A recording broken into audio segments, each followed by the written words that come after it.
Vinland Saga is the most fun I've had with a recent show.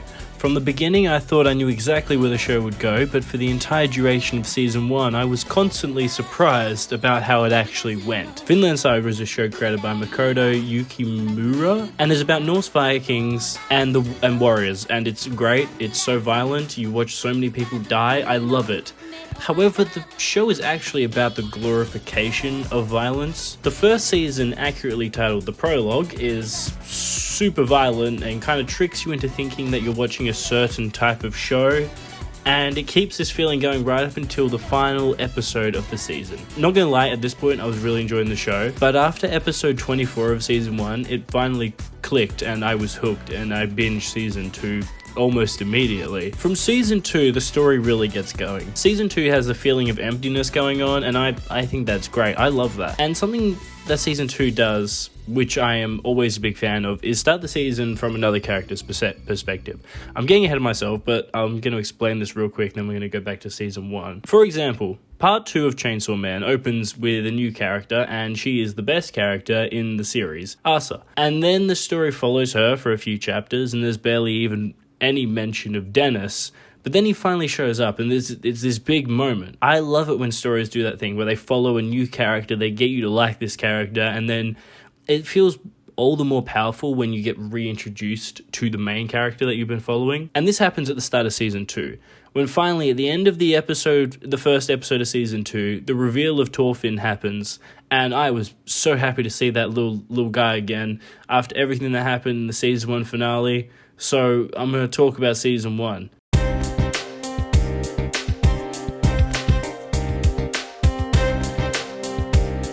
I mentioned earlier how season 1 is definitely the most exciting and has so much violence. I also mentioned how this is to trick the viewer into thinking that the show is going to be about revenge and how good it is, because we all love a good revenge story. I mean, there's a million of them out there. There's so many. I just finished watching John Wick. And hey, that makes revenge look cool as fuck. I love revenge. It's my favorite. I often make enemies just so that they can wrong me and then I can get revenge on them later. There's nothing better than it. This season follows Thorfinn after he loses his father and then swears revenge on the man that killed his father. Really relatable, we've all been there. He follows this man around for years, with this being his sole goal, until it consumes his entire life. I love Thorfinn. He's written in such a real way, and I'm not gonna lie, no matter how self-destructive he gets in season 1, I am fully supporting that guy. Thorfinn becomes a crazy killing machine, but at a cost. And at first he doesn't receive much repercussions. He watches a family get murdered from his choice. The consequences to his actions come later. There's many characters introduced in season 1, and all of them are written really well. They all feel very real and everything they do makes sense. One of the characters is only in the first 2 episodes is Thorfinn's sister and mother. After Thorfinn and his father disappear, Thorfinn's sister starts doing all their jobs and works extra hard, even though Thorfinn's mother is very sad. Thorfinn's mother tries to stop Yelva from working, and when she finally stops working, all the emotions she's been keeping down burst out and she breaks down. I love how well they write Yelva and her mother, even though they only get 2 episodes to begin with. It's just such a real moment, seeing someone trying to, keep these emotions down and work to keep them buried, to try and keep up this strong front until, you can't do that. It's not a healthy way of doing things. Shocking. I know. I love bottling up my emotions, but hey, it's not always healthy apparently. That's what they tell me, but I don't listen. Something season 1 does really well is juggle characters. No one is given too much time or too little time on screen. The second half of the season is incredible, and the show does a great job at expanding on multiple characters like Askeladd, Torkel, and Prince Canute. Torkel is definitely a very interesting character on the surface. He's a man who just wants to fight on the battlefield, but that's really only because he's trying to find out how to become a true warrior, and the only way he thinks he can do that is by killing. He's seen one man become a true warrior, and that man's name is Thors, Thorfinn's father, and he regrets not following Thors to Iceland. However, he sees the same look in Prince Canute's eyes that he saw in Thor's eyes too, so he decides to follow Canute, but still, no matter what, all he cares about is fighting and war, and that's why he can never become a true warrior. He just cannot move past the violence. Prince Canute goes through the biggest development in season 1. In the beginning, the prince is nothing more than a good little Christian boy who refuses to fight and is always moping around. But after he suffers a tragedy and loses his father figure, he reaches a crossroads in his life and decides to work with the man that killed his father for the betterment of his kingdom. This does start to make him cruel. He's got the right idea, but he is cruel, and even to his own people. He doesn't care how it makes him look. He's trying to create a world that is better for the majority, but leaves behind a minority of people to suffer. I really do like Prince Canute because he knows that his own father is out to kill him, so he must be smarter and try to beat his own father, the king of the Norse, which, it's just a fun little back and forth they got going on. Cute father-son stuff. It does end very abruptly and rudely when the king is killed. I did enjoy that scene though. It was very, very fun. Askeladd is the main antagonist of Season 1. Kinda, but also not. He's the man that killed Thorfinn's father and set Thorfinn on the path of revenge. Turns out Askeladd is the true king of Britannia, and he doesn't want to be king. Instead, his goal is to find a king that can lead the Norse, and he decides that Prince Canute is the king he's been looking for. He then works to help Canute become king. All the while, he has duels with Thorfinn, and Thorfinn loses every time because he loses his temper, which allows Askeladd to win every single time, no matter what. However, when Askeladd dies, it takes everything from Thorfinn. He loses his anger and hate, and without that, he has nothing. He's an empty man, and that leads straight in to Season 2.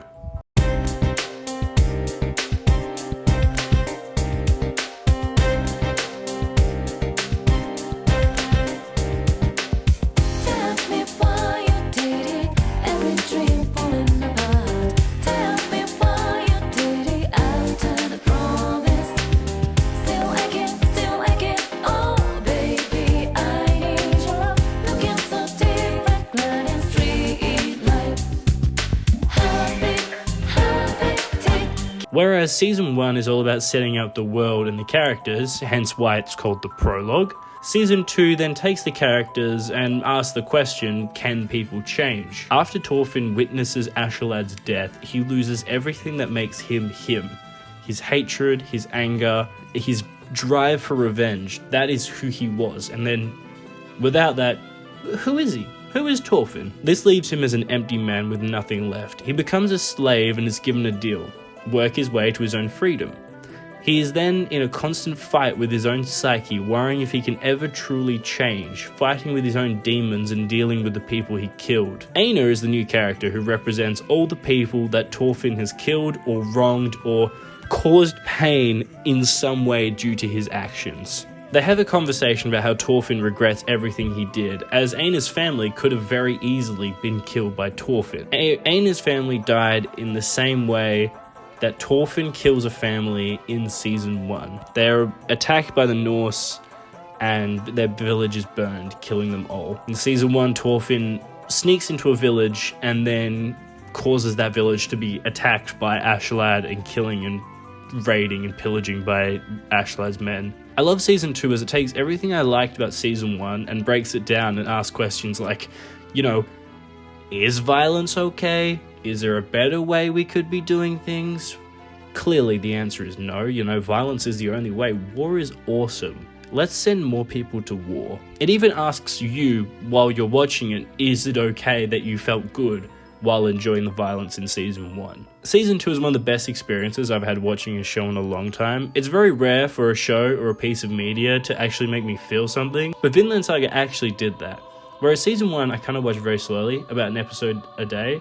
But then when I got to Season 2, it consumed my entire life and still does to this moment. Watching Thorfinn become the man his father always wanted him to be is so heartwarming, and finally seeing him reuniting with King Canute is what the entire season builds towards.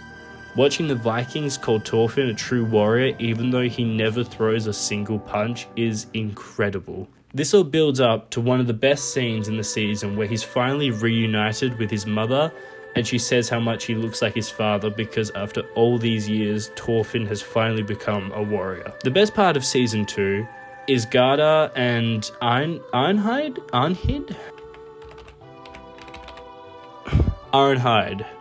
Arnhide has been a slave on the farm since episode 1 of Season 2.